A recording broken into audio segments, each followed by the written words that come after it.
ஒரு குடும்பத்தின் கீழ் செயல்படக்கூடிய ஒரு ஆட்சியாக திமுக இருக்கு.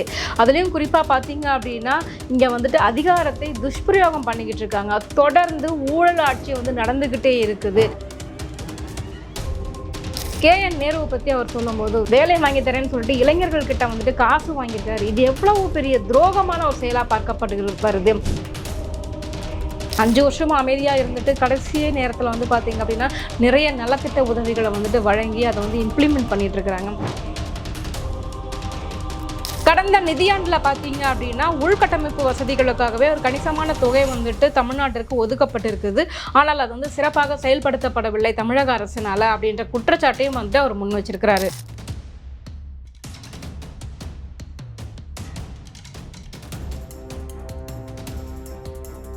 ஜம்பவான் நேயர்களுக்கு வணக்கம். நம்ம இன்னைக்கு என்ன பார்க்க போகிறோம் அப்படின்னு பார்த்தீங்க அப்படின்னா என்டிஏ அலையன்ஸ். இந்த என்டிஏ அலையன்ஸ் அதாவது அதிமுக, பாஜக, பாமக, அமமுக போன்ற கட்சிகள் ஒன்றிணைந்து இருக்கக்கூடிய இந்த என்டிஏ அலையன்ஸ் பார்த்தீங்க அப்படின்னா சமீபத்தில் திருச்சியில் ஒரு மிகப்பெரிய ஒரு மாநாடு ஏற்பாடு பண்ணியிருந்தாங்க. அதில் பிரதமர் மோடி அவர்கள் பேசின உரை எல்லாருமே கொஞ்சம் கவனிக்கத்தக்க உரையாக தான் இருந்தது.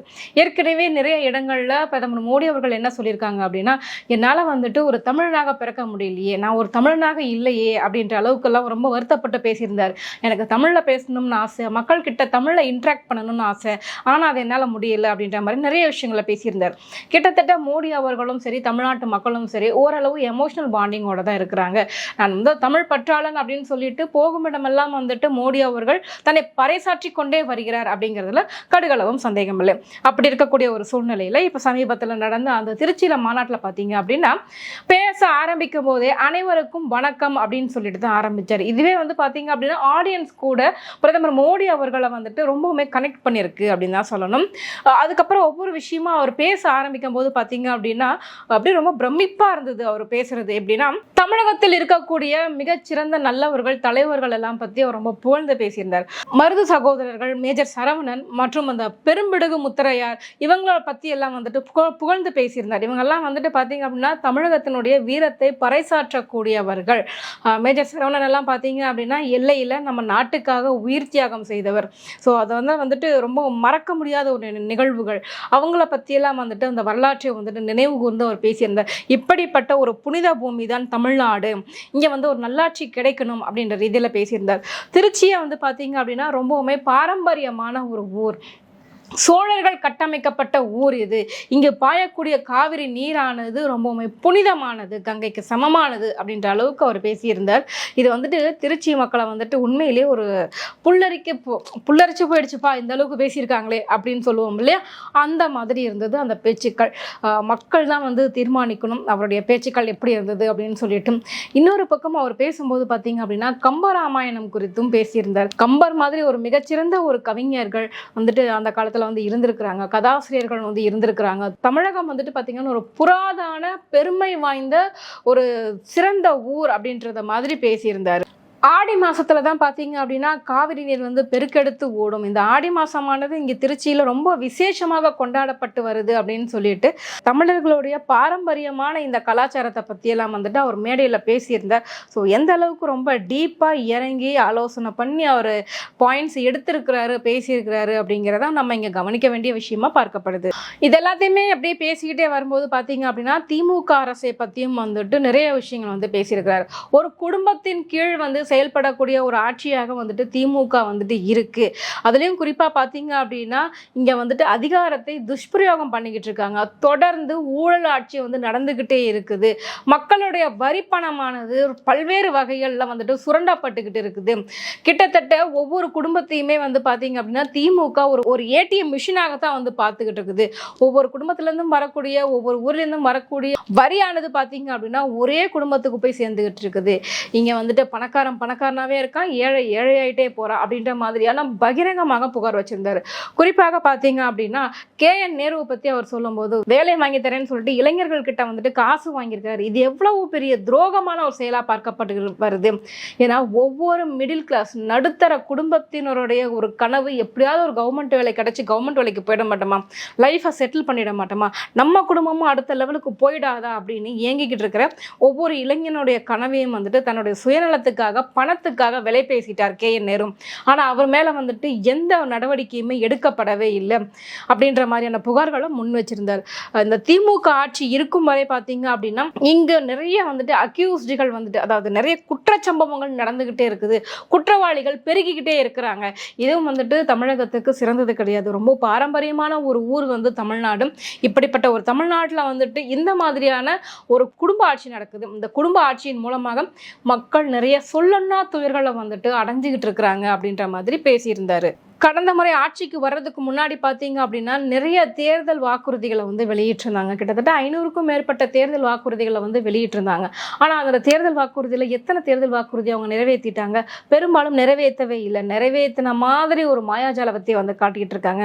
5 வருஷமும் அமைதியாக இருந்துட்டு கடைசி நேரத்தில் வந்து பார்த்தீங்க அப்படின்னா நிறைய நலத்திட்ட உதவிகளை வந்துட்டு வழங்கி அதை வந்து இம்ப்ளிமெண்ட் பண்ணிட்டு இருக்கிறாங்க. கிட்டத்தட்ட ஒரு புகைப்பட ஆட்சியாக மட்டுமே வந்து திமுக வந்து செயல்பட்டுக்கிட்டு இருந்தது. விளம்பர ஆட்சியாக செயல்பட்டுக்கிட்டு இருந்தது. மக்களுக்கான நலத்திட்ட உதவிகள் எதுவுமே இங்க வழங்கப்படவே இல்லை. மக்கள் பொருளாதார ரீதியாக ரொம்பவுமே சிரமப்பட்டுக்கிட்டு இருக்கிறாங்க. மத்திய அரசு கொண்டு வரக்கூடிய நிறைய திட்டங்கள் வந்துட்டு இங்க செயல்படுத்த அனுமதி கிடைப்பதே கிடையாது. மக்களுக்கான நல்ல விஷயங்கள் மத்திய அரசு செயல்படுத்த தயாராக இருக்குது. ஆனா இங்க வந்து பாத்தீங்க அப்படின்னா திமுக அரசு அதை செயல்படுத்த அனுமதிப்பதே கிடையாது. காரணம் என்ன அப்படின்னா தமிழகத்துல பாஜக வளர்ந்து விடுமோ அப்படின்ற ஒரு அச்சம் வந்து திமுகவுக்கு இருக்கு. பாஜக வளர்ந்துருச்சு அப்படின்னா கண்டிப்பா நமக்கு வந்து பிரச்சனை ஆயிடும் அப்படின்ற ரீதியில் அவங்க யோசிக்கிறாங்க. இந்த யோசனை மட்டும்தான் வந்துட்டு திமுகவை பயம் காண வச்சிருக்குது. மக்கள் மத்தியில் பாஜகவினுடைய செல்வாக்கு குறையணும் அப்படிங்கிற ஒரே நோக்கத்தோடு தான் வந்துட்டு திமுக செயல்படுதே தவிர மக்களுக்கான எந்த ஒரு திட்டத்தையும் வந்துட்டு திமுக செயல்படுத்தவே இல்லை அப்படின்னு சொல்லிட்டு பகிரங்கமாகவே அந்த மேடையில் திமுகவை பற்றி விமர்சனம் பண்ணியிருந்தார் பிரதமர் மோடி அவர்கள். ஒருவேளை தேசிய ஜனநாயக கூட்டணியானது ஆட்சியை அமைக்கும் பட்சத்தில் தமிழகத்திற்கு நிறைய நலத்திட்ட உதவிகள் வந்துட்டு செய்ய காத்திருப்பதாக பிரதமர் மோடி அவர்கள் வந்துட்டு சொல்லியிருக்கிறாங்க. கிட்டத்தட்ட திருச்சியை வந்து மேம்படுத்துவதற்காக 20,000 கோடி ரூபாய் வந்து ஒதுக்கப்பட்டிருக்குது. அதே மாதிரி மதுரைக்கும் வந்துட்டு கலை பண்பாட்டு துறையை வந்துட்டு மேம்படுத்துவதற்காக அங்கேயும் வந்துட்டு நிதி ஒதுக்கி இருக்கிறாங்க.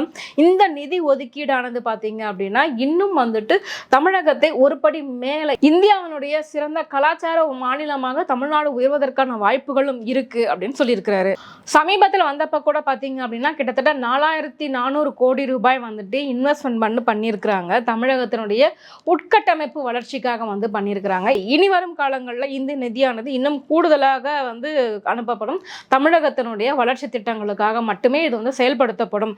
இது எப்போ வரும் அப்படின்னா தேசிய ஜனநாயக கூட்டணி வந்துட்டு ஆட்சி அமைக்கும் போது, எடப்பாடி தலைமையிலான கட்சி வந்துட்டு இங்கே ஆட்சி அமைக்கும் போது இந்த மாதிரியான நிறைய நலத்திட்ட உதவிகள் வந்துட்டு மத்திய அரசு செய்ய தயாராக இருக்குது. திருச்சியும் சரி மதுரையும் சரி சர்வதேச விமான நிலையமாக மாற்றுவதற்கான எல்லா நடவடிக்கைகளும் வந்து மேற்கொள்ளப்பட்டுக்கிட்டு வருது. ஏற்கனவே அங்கே வெளிநாட்டு விமானங்கள் வந்துட்டு கொஞ்சம் கொஞ்சம் வந்துட்டு போனாலும் இன்னும் நிறைய வந்துட்டு அதை செயல்படுத்தப்படணும், இன்னும் நிறைய கொண்டுட்டு வரணும். அதற்கான உட்கட்டமைப்பு வசதிகளை வந்துட்டு மேம்படுத்தணும் அப்படின்ற மாதிரி சொல்லியிருந்தாங்க. குறிப்பாக சென்னை டு பெங்களூர், சென்னை டு ஹைதராபாத் இந்த நகரங்களுக்கு இடையேயான அதிவிரைவான ரயில் போக்குவரத்து வந்து கொண்டுட்டு வரப்படும். இதன் மூலமா வந்துட்டு பார்த்தீங்க அப்படின்னா பயண நேரமானது குறைக்கப்படும். ஸோ இந்த ரயில் திட்டமானது மிக விரைவில் அமல்படுத்தப்படும். ஏற்கனவே இது வந்து பட்ஜெட்ல வந்து சொல்லியிருந்த ஒரு திட்டமாக தான் பார்க்கப்பட்டு வருது. ஸோ எலெக்ஷன் முடிஞ்ச பின்னாடி இதை இம்ப்ளிமெண்ட் பண்ணுவாங்க அப்படின்றத நம்ம எதிர்பார்க்கலாம். பிரதமர் மோடியினுடைய திட்டம் என்னன்னு பார்த்தீங்க அப்படின்னா தமிழகத்தில் மிக உயரிய உள்கட்டமைப்பு வசதிகளை ஏற்படுத்தி கொடுக்கணும் அப்படின்னு நினைச்சிருக்கிறாரு. அதற்காக 3 லட்சம் கோடி ரூபாய் வந்துட்டு தமிழகத்தில் முதலீடு செய்வதற்காக அவர் தயாராக இருக்கிறார் அப்படின்ற வாக்குறுதியை வந்து அவர் கொடுத்திருக்காரு. கடந்த நிதியாண்டில் பார்த்தீங்க அப்படின்னா உள்கட்டமைப்பு வசதிகளுக்காகவே ஒரு கணிசமான தொகை வந்துட்டு தமிழ்நாட்டிற்கு ஒதுக்கப்பட்டிருக்குது. ஆனால் அது வந்து சிறப்பாக செயல்படுத்தப்படவில்லை தமிழக அரசினால அப்படின்ற குற்றச்சாட்டையும் வந்துட்டு அவர் முன் வச்சிருக்கிறாரு. 57,000 கோடி ரூபாய் பார்த்தீங்க அப்படின்னா தேசிய சாலைகளுக்காக, நேஷனல் ஹைவேஸுக்காக வந்துட்டு ஒதுக்கப்பட்டிருக்கிறாங்க. ஸோ அந்த சாலைகள் வந்துட்டு திறமாக மேம்படுத்தப்பட்டிருக்கிறது. நிறைய மேம்பாலங்கள் வந்துட்டு புறவழிச்சாலையில் வந்து அமைக்கப்பட்டிருக்குது. ரோடெல்லாம் வந்துட்டு ரொம்ப சூப்பராக போட்டிருக்கிறாங்க. இதுக்கு எல்லாமே காரணம் மத்திய அரசினுடைய நிதி அவர் தான் கொடுத்திருக்கிறாரு. கிராம பகுதிகளில் வந்துட்டு சாலை வசதியை மேம்படுத்துவதற்காக கிட்டத்தட்ட 8,000 கோடி ரூபாய் வந்துட்டு செலவு பண்ணியிருக்கிறாங்க. இதன் மூலமாக எல்லா கிராம பகுதிகளும் வந்துட்டு தேசிய நெடுஞ்சாலையோட வந்துட்டு கனெக்ட் ஆகும். இதனால எந்த கிராமமும் துண்டிக்கப்படாது. எல்லா கிராமங்களுக்கும் பஸ் போக்குவரத்து ஆனது கண்டிப்பாக கிடைக்கும். இந்த போக்குவரத்து கிடைச்சினாலுமே அங்க இருக்கிற கிராம பகுதி மக்கள்லாம் வந்துட்டு தொழில்துறையில வந்துட்டு டெவலப் ஆகிறதுக்கான வாய்ப்புகள் இருக்கும். ஸோ ரோட்வேஸ் அப்படிங்கிறது வந்துட்டு ரொம்ப முக்கியமான ஒரு விஷயமா பார்க்கப்படுது. ஸோ அதற்காகவும் வந்துட்டு பார்த்தீங்கன்னா கிட்டத்தட்ட 8000 கோடி ரூபாய் மத்திய அரசு தமிழகத்திற்காக நிதி ஒதுக்கி இருக்கு. இது எல்லாமே தமிழகத்தை வளப்படுத்துவதற்காக வந்துட்டு மத்திய அரசு ஒதுக்கப்பட்ட நிதிகள். ஸோ இந்த நிதிகள் வந்துட்டு முறையாக செயல்படுத்தப்படவில்லை. ஒரு சில இடங்கள்ல மட்டும்தான் வந்துட்டு ப்ராப்பரா வந்து செயல்படுத்தி இருக்கிறாங்க. மற்ற இடங்கள்ல வந்துட்டு தரமான சாலைகள் இல்லை அப்படின்ற குற்றச்சாட்டையும் வந்துட்டு அவர் முன் வச்சிருக்கிறாரு. பிரதமர் மோடி அவர்கள் பேசும்போது ஒரு விஷயத்தை வந்து குறிப்பிட்டிருக்கிறாரு. இது வந்து தமிழ்நாட்டு மக்கள் அப்படின்றத பார்க்கும்போது குறிப்பாக பெண்களுக்கு வந்துட்டு நிறைய நிதி உதவிகளையும் நிறைய திட்டங்களையும் வந்துட்டு வைச்சிருக்கிறதாக சொல்லியிருக்கிறாரு. பிரதான் மந்திர் ஜன்தன் யோஜனா அப்படின்ற ஒரு திட்டத்தின் மூலமா கிட்டத்தட்ட 57 கோடி பேர் வந்துட்டு புதிய வங்கி கணக்குகளை வந்து தொடங்கி இருக்கிறாங்க. இது ஒரு மிகப்பெரிய புரட்சியாகவே வந்து பார்க்கப்பட்டு வருது. ஏன்னா அப்பெல்லாம் பார்த்தீங்க அப்படின்னா கிட்டத்தட்ட ஒரு 500 ரூபா கொடுத்தா மட்டும்தான் வந்துட்டு பேங்க்ல வந்து அக்கௌண்ட் ஓப்பன் பண்ண முடியும் அப்படின்ற ஒரு சூழ்நிலை இருந்த ஒரு கட்டத்தில் வந்துட்டு இந்த ஒரு திட்டத்தின் மூலமாக 0 பேலன்ஸ் மூலமா வந்துட்டு அக்கௌண்ட் ஓப்பன் பண்ணலாம், யார் வேணாலும் அக்கௌண்ட் ஓப்பன் பண்ணலாம் அப்படின்னு சொன்னாங்க. இதன் மூலமா நிறைய பெண்கள் வந்துட்டு இதில் ஆர்வத்தோட அக்கௌண்ட் ஓப்பன் பண்ணியிருக்கிறாங்க. இந்த ஒரு ஆர்வம் தான் பார்த்தீங்க அப்படின்னா இன்னைக்கு ஒரு டிஜிட்டல் லெவலில் வந்துட்டு கரன்சியே இல்லாமல் வந்துட்டு ஒரு வியாபாரம் பண்ண முடியுது.